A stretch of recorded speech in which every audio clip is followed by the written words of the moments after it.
ESI, Eletrônica, Informática e Tecnologia.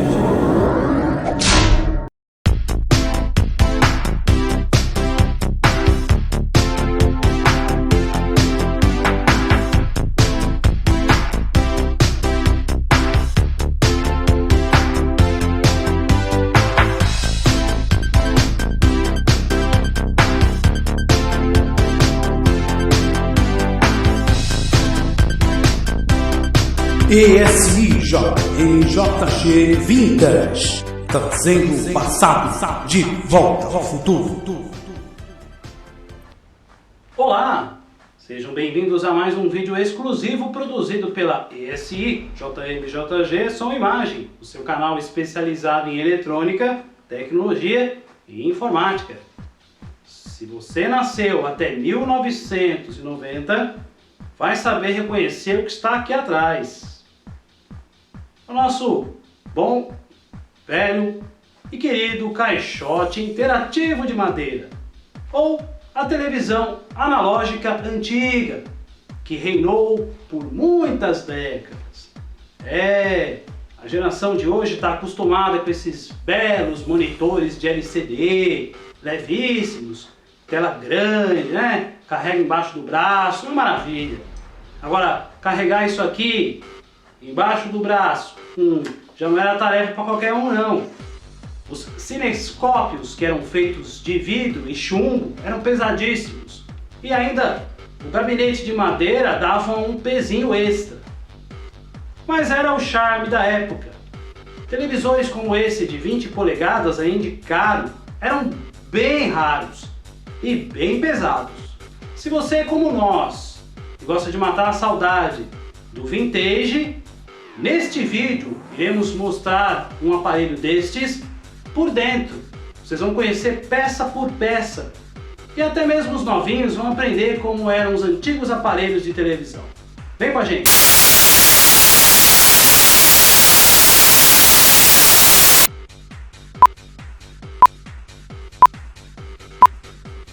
Ajuste agora o sistema de cores do seu televisor antes de iniciarmos a nossa transmissão.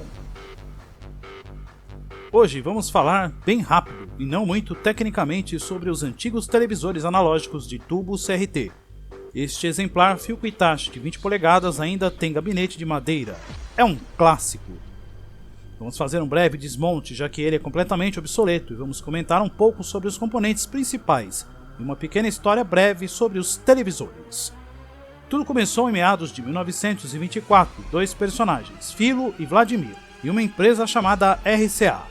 Antes dos famosos tubos CRT, os televisores eram rádios com um tubo de neon e discos giratórios, chamados de disco de Nipkow, e projetavam uma imagem muito pequena, em uma resolução microscópica do tamanho de um selo.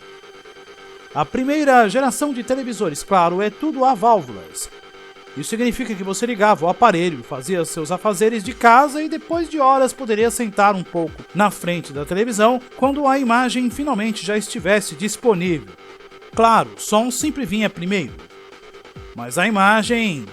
Bom, os primeiros televisores modernos já tinham o famoso cinescópio preto e branco, chamado de CRT, tubo de raios catódicos.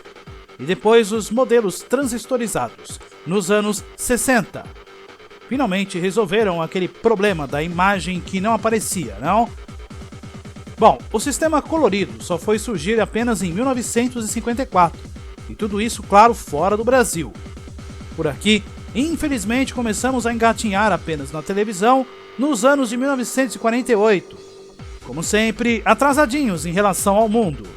E até hoje é assim, infelizmente. Mas deixando as críticas de lado, vamos falar sobre o CRT. Ele era um tubo enorme de vidro.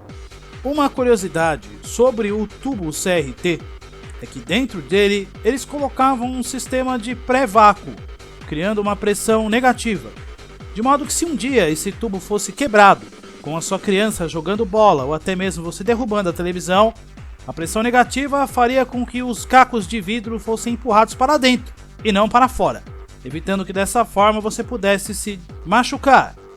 Imagina só, um tubo de 20 polegadas estourando na sua frente.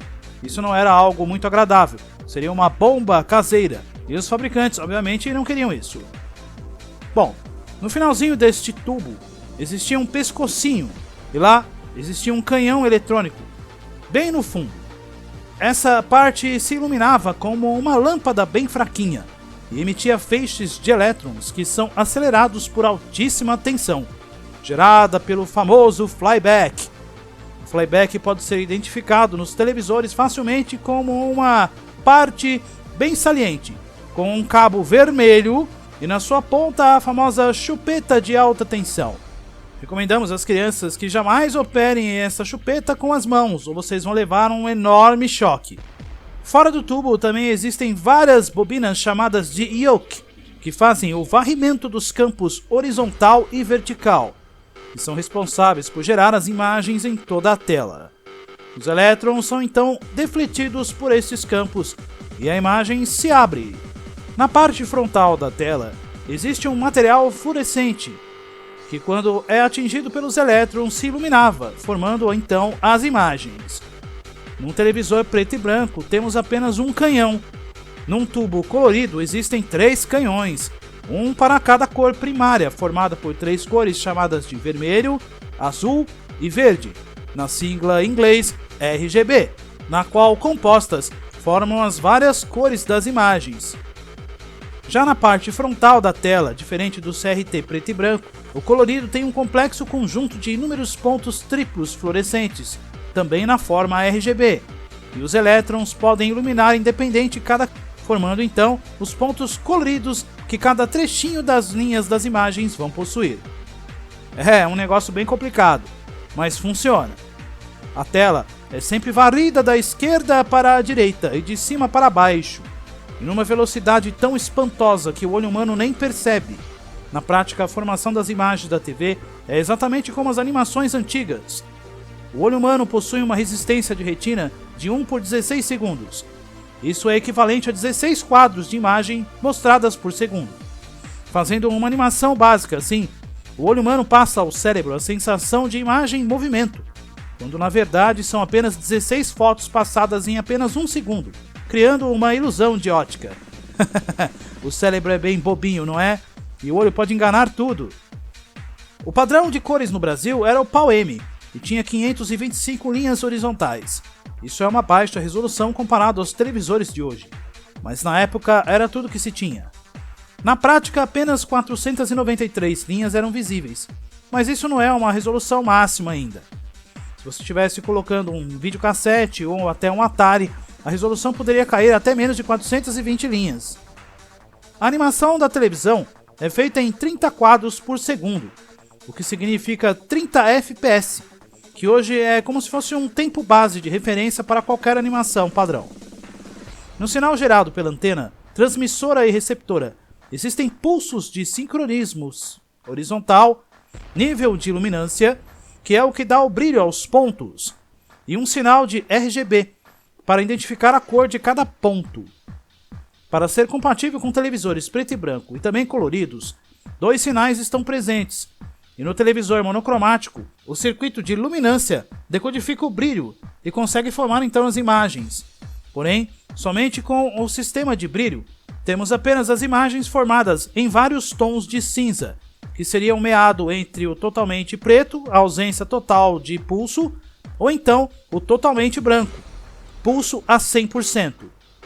Nos televisores coloridos, então, existe um circuito de brilho e um circuito de matiz, que é um decodificador de cores, acionando a decodificação da composição RGB para cada ponto, comandada pelos 3 canhões RGB no pescoço do tubo, para que além do brilho, cada ponto da tela também possa ter a sua cor específica. Disso resulta a imagem colorida que vemos na tela. É um sistema muito complexo, minha gente. Falando assim até parece fácil, mas não é.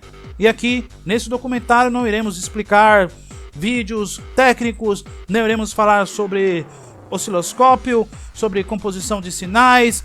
Bom, vamos fazer uma coisa bem mais simples, tá bom? As imagens são exibidas alternadas em campos pares e ímpares para reduzir o fenômeno da cintilação. Isso hoje é determinado pelo famoso entrelaçado ou progressivo, que você já deve ter ouvido falar. O sistema progressivo exibe os campos pares e ímpares simultaneamente na tela, melhorando então a qualidade de imagem. Mas isso apenas foi obtido no padrão DVD. Na televisão comum, o padrão é 480i entrelaçado, com os campos pares e ímpares separados. O formato também é o famoso 3x4, aquele cinescópio quadradão, enquanto hoje a tela é wide no formato 16x9, dando uma sensação muito mais imersiva do que aquele caixotinho de madeira.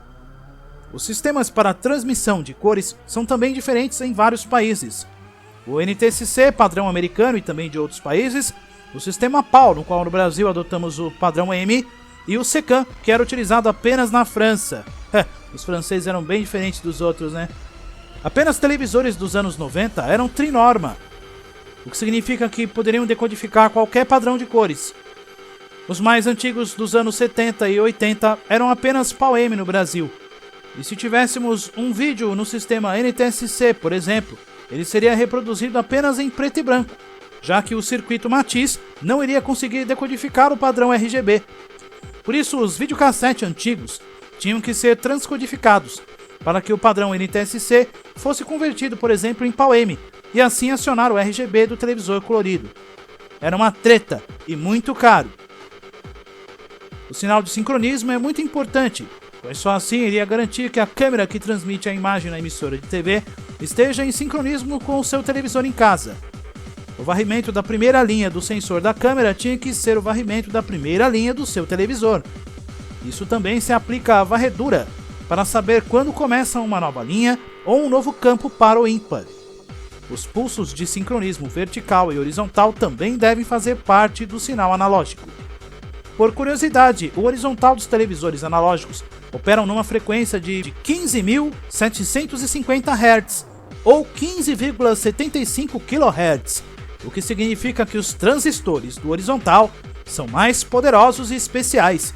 São os transistores mais caros e de maior tamanho dentro de um circuito da televisão. Já o vertical opera apenas com 60 Hz, pois temos 30 quadros por segundo, 30 em campos pares e 30 em campos ímpares. O transistor do vertical é mais pequeno e menos sofisticado, consequentemente muito mais baratinho do que o do horizontal. O áudio também ocupa uma pequena faixa no espectro do sinal de televisão. No começo tínhamos apenas o som mono, e depois estéreo, bem no início dos anos 80. E depois dos anos 90 vieram as famosas funções SAP, Second Audio Program, no qual você poderia ouvir o som original sem a dublagem. A largura de banda no Brasil era de 6 MHz para transmitir o som e a imagem. O som do sinal poderia ser multiplexado para transmitir som mono, estéreo e também SAP, que é o áudio original sem a dublagem, conforme explicamos. Os famosos canais de televisão do 2 ao 13 ocupam a faixa de VHF, que vai de 54 até 216 MHz. Mais tarde criou-se o padrão UHF para os canais de 14 até 83, que começava em 470 MHz. Somente usando os sistemas de cabo é que poderíamos ter mais do que os 83 canais previstos transmitidos pelo sistema de ar em antena analógica. No Brasil, raramente tínhamos mais que 25 canais pelo ar. Obviamente, os 83 canais disponíveis estavam bem vagos e ainda faltavam emissoras de sinais abertos. Tudo o que falamos aqui serve apenas para os televisores analógicos.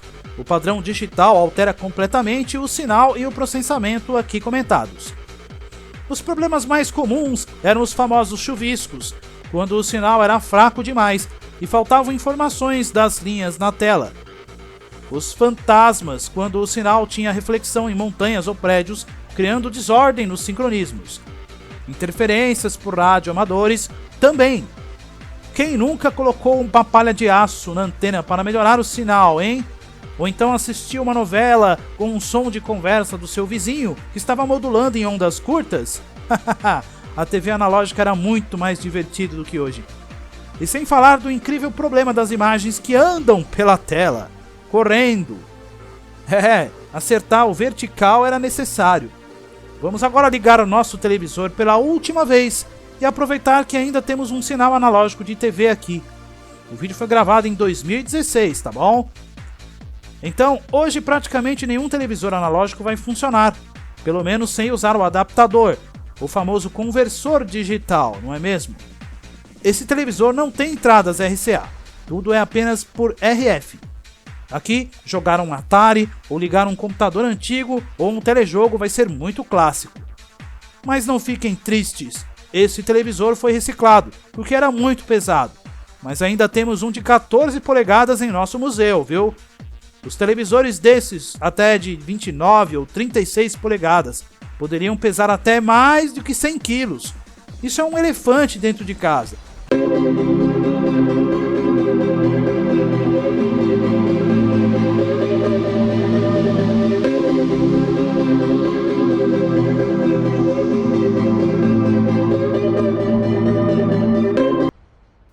Bom, isso é tudo que tínhamos por hoje, amiguinhos.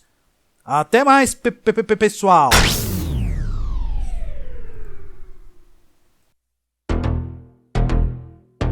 Este vídeo foi produzido por ESI-JMJG Som e Imagem, Serviços Técnicos e Videoproduções, reunindo as duas melhores qualidades de um vídeo com técnica e inteligência. 2308-4673 www.esijmjg.com.br www.esijmjg.com. Ah, você ainda está aí, mas é claro, ficar até o final é sempre mais legal. E para você que ficou até o final, temos informações importantíssimas. Se você gostou desse vídeo, não esqueça de compartilhá-lo e também acessar o nosso canal oficial. Temos página no Facebook, temos blog, canal no YouTube e também um site. As informações estão aqui abaixo. Se você gostou desse vídeo, não esquece de dar um joinha. Sempre estaremos trabalhando para melhorar o conteúdo para você. E também você poderá sugerir outros temas interessantes. Basta escrever para nós. Sim, pode escrever. A gente adora conversar com o nosso público. Sempre iremos responder a todos, no seu devido tempo, é claro. Convidamos que você fique fã do nosso canal, clicando no botão que também está aqui embaixo. E sempre contamos com a sua participação. Espero ver você também em outros vídeos, hein? Muita coisa legal está aí sendo produzida. Um grande abraço a todos.